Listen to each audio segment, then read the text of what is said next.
Hi guys, and welcome to another 7-minute lecture. International systems and the world.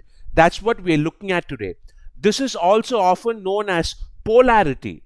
So if you've heard of terms like unipolar, bipolar and multipolar, you would already know what I'm talking about.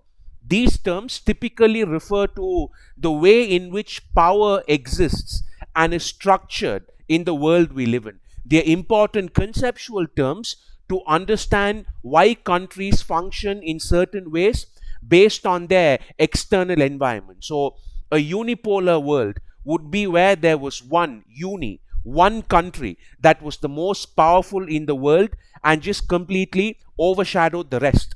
The 90s is often considered a great example of a unipolar world where the United States was clearly the predominant superpower with no real rivals or even enemies to speak of. After the fall of the Soviet Union, there was nobody to take that number two spot. We then have what's called a bipolar world. Bi obviously meaning two. So here there would be two major powers that competed with each other and were almost sort of like a counterweight to each other. The Cold War would be the best example of this, where the USSA and the USSR were positioned against each other, and everything that happened in the world was in some way an extension of or a proxy for the race between these two powers.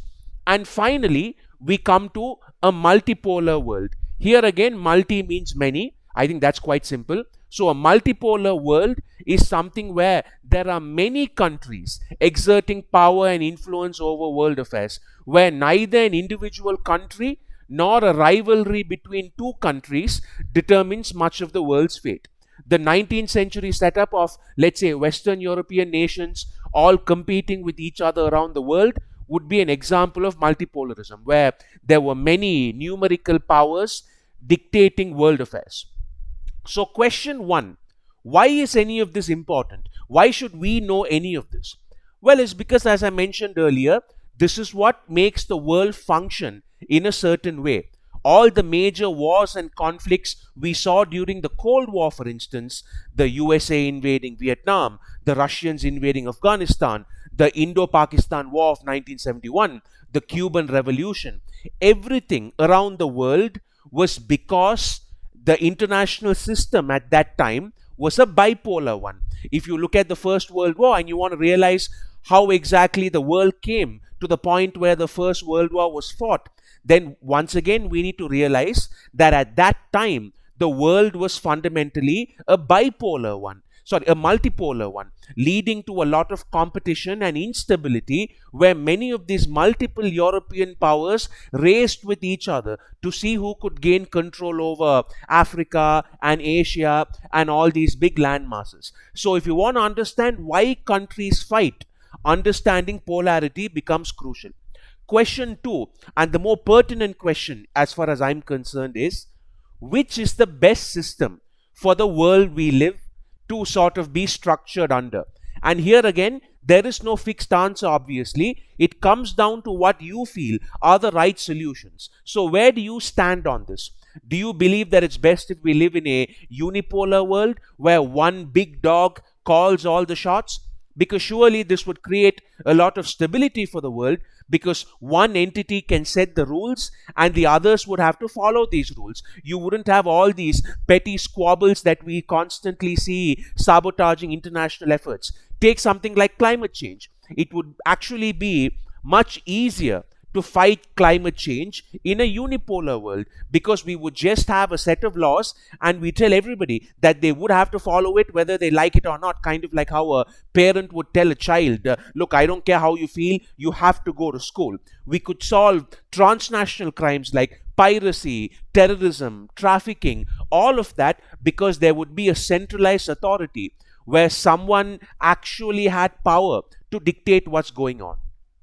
Or do you think it's better for us to live in a bipolar world where you don't have one world power that can dominate the rest of us? we have two rival powers instead for us to choose from. So while there is stability with both nations being strong, so there wouldn't be total anarchy where countries can do whatever they want, we would still be able to pick and choose our sides without having to be boxed into a corner. We can still try to play one off the other, which is what happened with smaller states in the Cold War. So through bipolarity, we can get the best of both unipolarity and multipolarity. The problem, of course, is that we get the worst of the two as well, right? Because we have the threat of global tyranny, which can just as easily come from two nations as it can from one. And we also have the threat of complete chaos, where the lack of one alpha, one leader, ends up creating many problems. And what happens when these two powers start using the rest of the world as pawns in their private game of chess, like the Soviets using the Viet Cong as pawns, or the Americans using the Mujahideen as pawns? It would just lead to more destruction. So maybe you're someone who believes in multipolarity instead, where you're like, oh, the more the merrier. This seems quite pleasant on the surface, but once again it leads to many problems. The biggest being complete dysfunction, which is what we see around the world today. Because even though the United States is militarily and culturally the most powerful nation in the world, nothing else even comes close. Politically and economically, we live in a multipolar world. The United Nations itself is a sort of temple built to the religion of multipolarity. And if you've seen any of my videos on how useless the UN is, you would know the problem that comes with it, where each country has its own agenda and nobody is interested in solving any global problem because nobody can impose their will on the others. It's like a classroom with no teacher, or worse, like an asylum with no warden, like where the inmates are literally running the asylum, which is more or less what the global system of today is. So tell me what your stand is in the comments. Obviously, there's no perfect answer, but if you have a worldview, most of you would already have some kind of subconscious answer based on that. Because remember, there is no right or wrong with a question like this. They are all the right answers as long as our thinking is clear and our logic is consistent. If you like videos like this, please don't forget to share and subscribe. Thank you, take care, and I'll see you soon.